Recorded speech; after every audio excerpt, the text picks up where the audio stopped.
السلام عليكم، ازيكم يا شباب؟ عاملين ايه؟ اتمنى يا رب تكونوا بخير وبصحه وبسعاده وبسلام. النهارده فيديو جديد وحلقه جديده، نورتونا في قناتنا.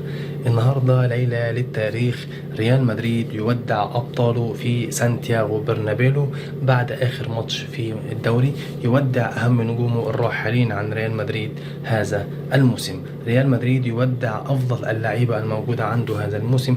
ريال مدريد يودع اثنين من افضل اللعيبه ومن هدافين اللعيبه، منهم واحد الهداف من ضمن الخمسه الهدافين التاريخيين لريال مدريد، وهو الحكومه كريم بنزيما، اللاعب الفرنسي الجزائري الاصل. كريم بنزيما النهارده بيودع ريال مدريد رسميا على ملعب سانتياغو برنابيلو بعد اخر مباراه اللي كانت ما بين ريال مدريد وما بين اتلتيكو بلباو، اللي اسفرت بالتعادل 1-1 لكلتا الفريقين. وبعدها بينتهي عقد كريم بنزيما رسميا وبيرحل عن الفريق. وكمان ريال مدريد بيودع اسينسيو بعد المباراة دي.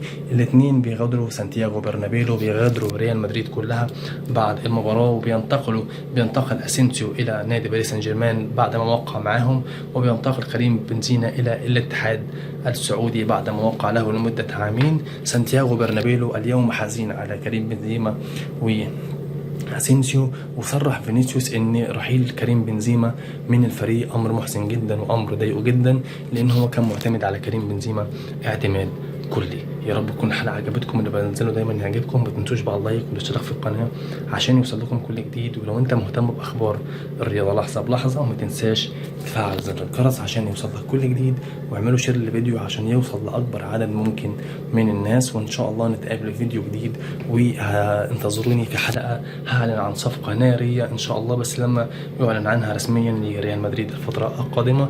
نتقابل في الفيديو الجديد ان شاء الله، انتظروني، نتقابل على خير باذن الله.